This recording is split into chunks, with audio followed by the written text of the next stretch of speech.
Inglaterra, finales del siglo XIV. Un tiempo de grandes cambios y desafíos. Imaginen una tierra al borde del caos, donde la estabilidad es una ilusión y el orden social se desmorona. Atrás quedaron las ideas románticas de la caballería y el amor cortés que a menudo se asocian con la época medieval. En su lugar, la realidad era mucho más sombría y brutal. En cambio, imaginen un reino devastado por la peste, paralizado por la pobreza y lleno de descontento. Las calles estaban llenas de sufrimiento y desesperación. Esta fue una época en la que el tejido mismo de la sociedad, el equilibrio entre los poderosos y los que no tenían poder, amenazaba con desmoronarse por completo. La tensión era palpable en cada rincón del reino. El año 1380, y uno marcó un punto de inflexión en la historia inglesa, un año grabado para siempre en los anales del tiempo como el año de la revuelta de los campesinos.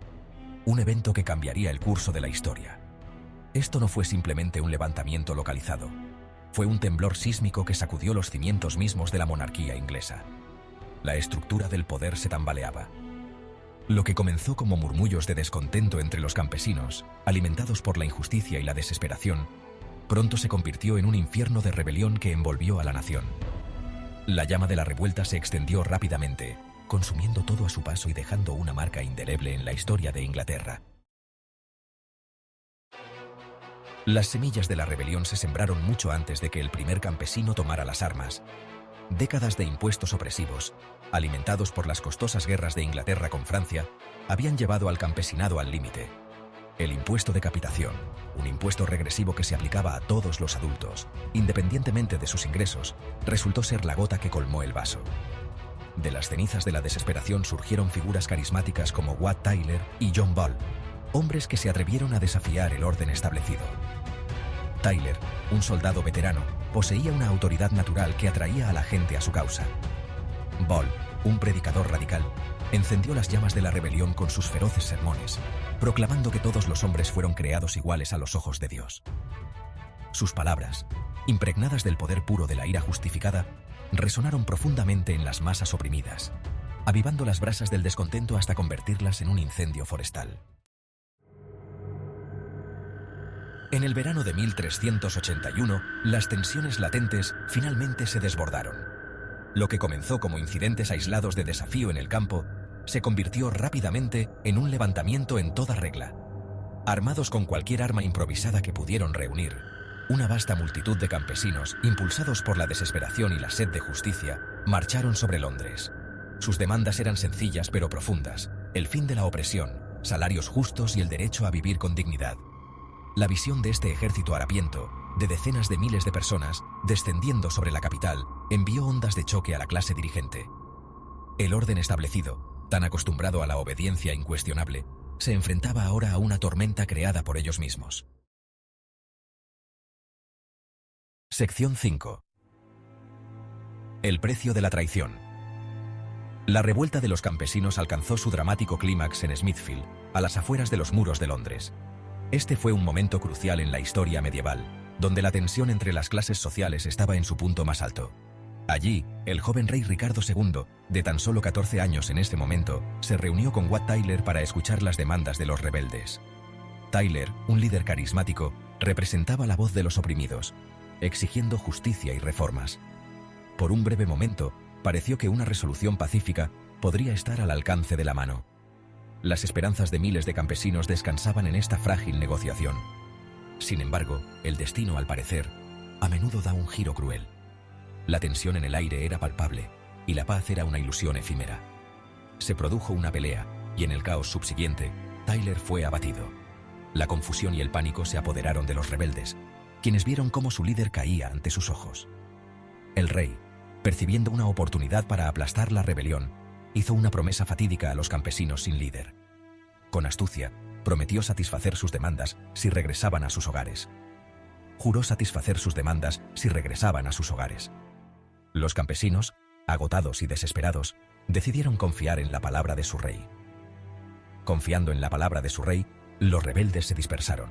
Creyeron que sus sacrificios no habían sido en vano y que el cambio estaba a la vuelta de la esquina. Su confianza, sin embargo, resultaría ser su perdición. La traición estaba a punto de revelarse en toda su crueldad. Ricardo, envalentonado por la retirada de los rebeldes, incumplió sus promesas. La palabra del rey se convirtió en una herramienta de manipulación y control. La rebelión fue aplastada sin piedad, sus líderes ejecutados y sus seguidores castigados. La represión fue brutal y sirvió como advertencia para futuros levantamientos.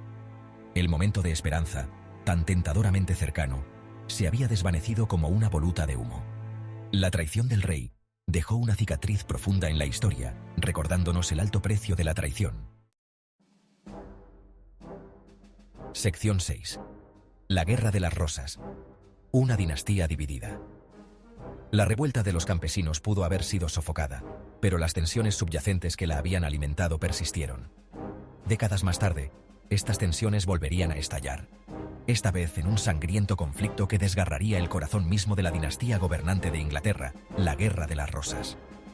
Esta no fue una guerra por nobles ideales o por la libertad religiosa. Fue una brutal lucha de poder por el premio final, el trono de Inglaterra. Por un lado estaba la Casa de York, representada por su emblema, la rosa blanca. Por otro lado, la Casa de Lancaster, con su estandarte adornado con la rosa roja. Ambas casas, descendientes del rey Eduardo III, creían ser las legítimas herederas del trono, y ambas estaban dispuestas a derramar ríos de sangre para demostrar su derecho.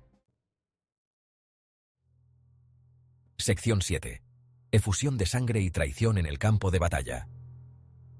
Las guerras de las rosas no se limitaron a susurros en los pasillos del poder, se desarrollaron en sangrientos campos de batalla por toda la tierra. Desde los campos empapados de sangre de Taunton, donde miles de personas perecieron en un solo día, hasta las fangosas laderas de Tewkesbury, donde las esperanzas se vieron truncadas y las dinastías se derrumbaron, la propia tierra de Inglaterra parecía sedienta de la sangre de los ingleses. En medio de esta vorágine de violencia e intriga, figuras como Ricardo III y Enrique Tudor emergieron de las sombras. Ricardo, un maestro de la manipulación, se hizo con el trono, pero su reinado sería efímero. Enrique Tudor, un lejano pretendiente de Lancaster, vio la oportunidad de acabar con el reinado de York y reclamar la corona para sí mismo. Sección 8. El auge de los Tudor. La batalla de Bosworth Field, en 1485, marcó un punto de inflexión en la historia de Inglaterra. Fue una batalla decisiva que no solo determinó el destino de los combatientes, sino también el futuro de la nación. Fue en este trozo de tierra anodino donde Ricardo III encontró la muerte, su corona rodando ignominiosamente por el barro. La caída de Ricardo III fue un evento dramático que resonó en todo el reino. Su muerte, inmortalizada por las palabras de Shakespeare, un caballo, mi reino por un caballo, señaló el fin de la dinastía Plantagenet y el comienzo de una nueva era bajo el gobierno de los Tudor. Este cambio de poder fue más que un simple cambio de monarcas. Fue el inicio de una transformación profunda en la política y la sociedad inglesa. Enrique Tudor, coronado como Enrique VII, fue un gobernante astuto y calculador. Su habilidad para navegar las complejidades de la política medieval le permitió consolidar su poder y establecer una base sólida para su dinastía. Comprendió que para poner fin al ciclo de violencia que había asolado Inglaterra, necesitaba unir a las facciones enfrentadas. Su enfoque en la reconciliación y la diplomacia fue clave para estabilizar el reino. Se casó con Isabel de York, hija del rey yorkista derrotado, fusionando así las dos rosas y curando simbólicamente las heridas del pasado. Este matrimonio no solo unió dos casas rivales, sino que también simbolizó la esperanza de un futuro más pacífico. Su victoria en Bosworth y su posterior matrimonio inauguraron un periodo de relativa estabilidad y marcaron el comienzo de la dinastía Tudor, una dinastía que marcaría el destino de Inglaterra durante más de un siglo. Bajo su liderazgo, Inglaterra comenzó a emerger como una potencia europea, sentando las bases para el renacimiento cultural y político que vendría en los siglos siguientes. Sección 9. Ecos de rebelión, susurros de cambio. La revuelta de los campesinos y las guerras de las rosas fueron dos de los acontecimientos más tumultuosos de la Inglaterra medieval. Dejaron una huella imborrable en el panorama social, político y económico del país. La revuelta de los campesinos, aunque brutalmente reprimida, plantó las semillas del futuro cambio social, recordando a los poderosos que su autoridad derivaba en última instancia del consentimiento de los gobernados. Las guerras de las rosas, si bien fueron una trágica historia de ambición y derramamiento de sangre, allanaron el camino para el ascenso de los Tudor, una dinastía que supervisaría la transformación de Inglaterra en una potencia mundial. Estos acontecimientos sirven como un duro recordatorio de que el poder es una amante voluble, y el curso de la historia puede alterarse en un abrir y cerrar de ojos.